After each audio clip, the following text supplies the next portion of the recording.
So reports yesterday have concluded that Britain will suffer its worst recession in 3 centuries. 300 years, this country has never seen such a poor economy. We've also seen record peacetime borrowing rates. 400 billion pounds is going to be borrowed this year because of all of the lockdowns. And this country now is the steepest decline than any developed country when it comes to its economy. 11.3% contraction in GDP. And when I used to work as a banker on Wall Street in the city of London, I mean, for developed countries, you would expect GDPs of 2 and 3% growth. Maybe on a big year, it was 4%. If it contracted, it was 1%. You've never, ever would see double-digit growth or contraction for developed countries. This is really bad news. And as our chancellor said yesterday, he says our health crisis is not yet over, but our economic crisis has just begun. And that's what I want to highlight today. I want to highlight the fact that the reason we're in this entire problem is because we've tried to separate the health from the economy. We've tried to separate saving lives from locking lives down. And the truth is, and this was said poignantly and beautifully by Luke Johnson, one of the top entrepreneurs in the hospitality sector here, former chairman of Channel 4, former chairman of the group that runs Pizza Express, Fang Sushi, all these others. And he said, the economy is us. You cannot divorce the two. When you try to, he said, you get failure. And that's what this government never understood with its blunt instrument technique of lockdown.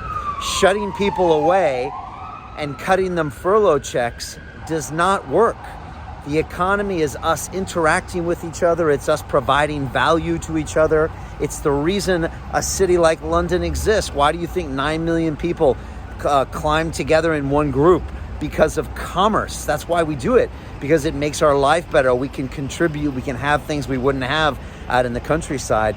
And yet our government said, we're going to shut this down and we're going to show you these numbers every day, and they're going to convince you to comply with these ridiculous rules. And one of the numbers they show you every day is total cases, positive cases.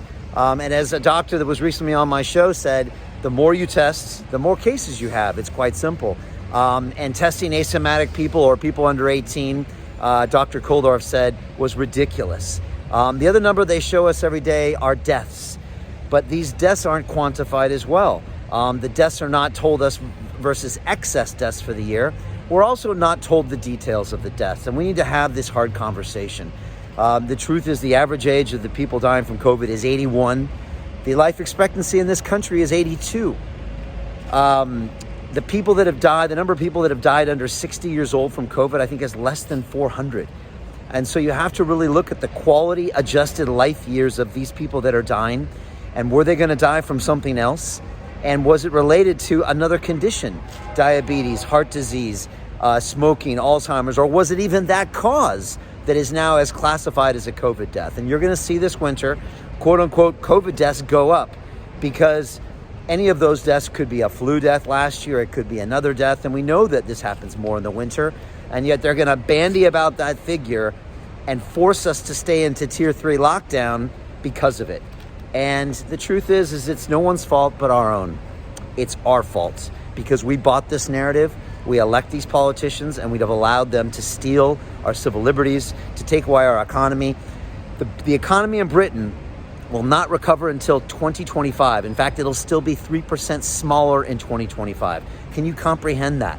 Deep scarring has been left in this country, and it's been self-imposed scarring on this country, because we have come at this with the wrong approach. We need one of focused protection, protect the elderly, protect the vulnerable. We need to get everyone else back to work. I've been saying this for months. I'm going to keep saying it for months. We've got to get this country back to work. We can do it safely. We can do it in a manner that respects the science. We can do it in a manner that is a proportionate response to the virus, but we need better leadership. We need real leaders to talk about this and talk frankly, and that's why I'm having these conversations. Please leave your comments below. Tell me, do you think I'm right? Do you think I'm wrong?